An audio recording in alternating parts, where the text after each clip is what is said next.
Waroona light tainted 2, Yarloop control. I think my hand's shaking a bit, Bryce.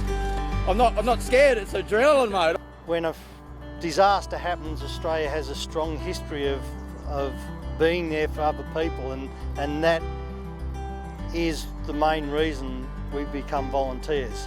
Earlier this year, hundreds of Western Australian bushfire and rescue volunteers united in an effort to fight the fires that destroyed Yarloop and threatened Waroona. Meet Robert Burgoyne.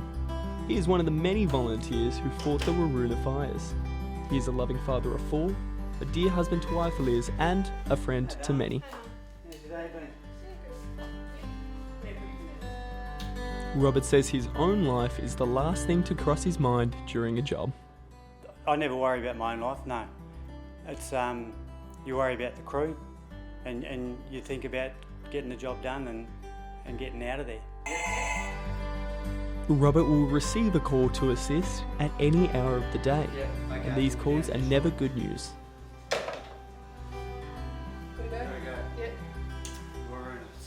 A bushfire, especially if it's like the ones that we had in January at Waroona, where they're unpredictable and can become catastrophic. You don't know if they're going to turn and come back on the volunteers. That's when I worry. Volunteers look no different to you or I, and they could be anyone you interact with, from your butcher, the girl at your local bakery, even the man fixing your car, or the woman who just sold your house.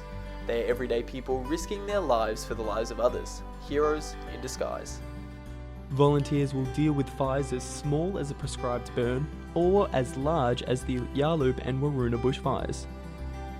Mick Papalia is the captain of the Leschenault Bushfire Brigade. He's been a volunteer for 37 years and says call-outs are always hardest during special times of year.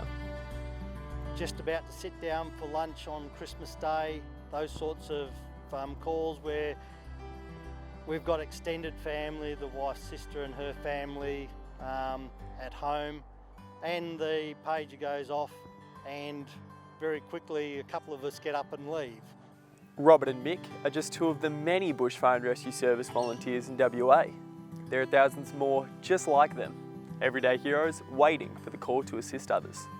With the help of all volunteers, Western Australians will always be ready to tackle any disaster thrown their way.